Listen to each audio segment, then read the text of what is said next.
Magandang araw mga kaibigan. Bigyan natin ngayon ng reaction, opinion itong post ni Dr. Rob Rances. Sabi niya, grabe kasi magtrabaho si BBM sabay tawa. Isinare lang niya ang post Remali Guaras Bong Hanoy, Senator Rodante Marcoleta M. Ito, ang post ng taga Cebu tungkol sa ginawa ni BP Sara at ni President Marcos pagkatapos ng matinding lindol sa Cebu. Malaking kaibahan. Remali Guaras Bong Hanoy. Ito. My family are from Medellin, Cebu.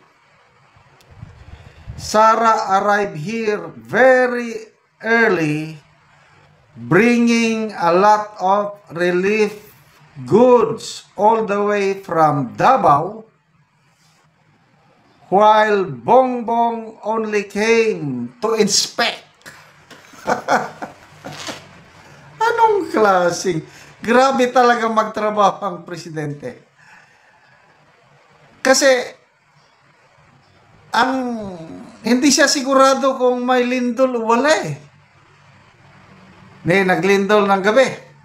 The following day, nagsasalita kung ano-anong sinasabi niya. Tapos sabi lang niya na, may lindol yata sa Cebu. Ganyan na talaga ang panahon. Magtiis-tiis lang tayo.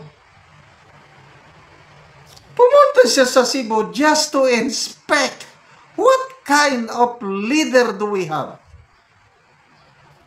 Anyway, maganda rin itong nangyayari kasi kitang-kita ng taong bayan ang kaibahan sa pagiging leader ni BP Sara at ng Pangulo. Pero niya, kakaunti ang budget of the Office of the Vice President. Kaya lang mabilis. On the ground kaagad ang Vice Pangulo. Ang Pangulo natin, sakay o aeroplano o helicopter ba, nag-inspect lang. Ito. Sara arrived here very early, bringing a lot of relief goods all the way from Davao, while Bongbong only came to inspect. We, the people of Cebu, will never forget this. We don't rely on politicians. We Cebuanos can survive on our own and with the help of our fellow Cebuano. But after the earthquake, it was only Sara who truly showed sincerity. That's something we will never forget. And we will remember it when the time comes to give back. Mabuhay po kayo, BP Inday Sara.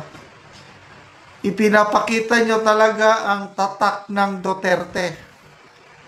Kahit kakaunti ang pundo ngayon ng Office of the Vice President, may pera man naman ang City Government of Davao. Yan na po ang tatak Duterte. Time and again, napatunayan nila yan. Noong Yolanda, ang unang dumating na tulong galing sa Davao. Yung ating minamahal na Tatay Digong, Mayor Duterte, siyang nauna doon. Ngayon, with this calamity sa Cebu, tatak Duterte pa rin namamayagpag. Ano naman itong tatak Marcos? Inspection lang, ganun lang. Tapos, may bata na umiiyak, may hawak na placard. Please, we need food and water. Wala man lang naibigay kahit ni kapirasong tinapay or tubig, kaya ang ibinigay lang tissue paper. Pampuna sa luha, aanhin niya yung tissue paper, Mr. President. May awa ba talaga kayo sa mga nasalanta ng lindol? Magbibigay naman lang kayo ng bigas, ibebenta nyo pa ng 20 pesos. O ayan, may sakuna na nga, ipagmamayabang nyo ba na BBM, 20 bigas meron na. Hindi nyo na balang kaya na ilibre na lang muna? Nasaan yung mga pundo ng ang dami nyong pera dyan? Bilyones. Ibebenta nyo patig 20. Ano ba naman yan? Ay, nako. Anyway, magtis tayo. Ako, kasalanan ko. Bakit ko siya binoto? Akala ko, like father, like son. Yung pala, the greatest budol in our nation's history. Okay, people who reacted. Tignan natin ha. So ito na, yung people who reacted, 17,000 people, 15,000 ang nag-like at nag-love. Meaning to say, yung ginawa ni BP Sara na agarang pumunta, nagdala ng a lot of relief goods. 2,000 naman ang tumatawa. Tinatawanan nila ang Pangulo. Okay. Janice Mejias, may dala po si BBM ma'am, tig 20 pesos kilo na bigas. Grabe. Daryl Otlang, parang inspector ang dating. Kasi inspect eh. Tapos nag-pledge. In fairness sa presidente, may pledge siya 60 o 600 million. Hindi ko na nabasa ko lang sa post. My pledge of love cannot be broken. A precious that holds my feeling. The love that binds our hearts together. Na na na na na na. My pledge of love. Yeah, hanggang pledge lang ang Pangulo. I don't know kung kailan darating yung baka mamaya mapunta na naman sa mga politiko yung milyones na yan.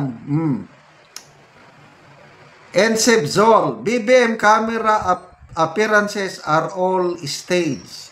You can see in his eyes the skillful skill he has that fine-tuned by his wife Lisa. At the end of the day, he and Lisa are just laughing while they are having this session. To Jenalyn Tan, to see is to believe daw, and beside, Maka Duterte daw kasi ang Cebu. Correct! Wala, tingnan nyo, nanalo si Governor Pambari 4. Duterte country talaga ang Cebu. Klaro. So, Cebuano, helping fellow Cebuanos. Oh, ang roots ng mga Duterte from Cebu o Bisaya. I think Leti na ipanganak. Kaya ganyan ang pagmamahal ng mga Duterte sa mga kapwa nila Bisaya. Tulong kaagad. Ang Ilocanong presidente, inspection lang, magbigay lang ng tissue sa batang umiiyak. Ay nako, magtiis na lang tayo hanggang 2028. Nabudol tayo. Salamat mga kaibigan sa inyong pagsubaybay sa ating channel.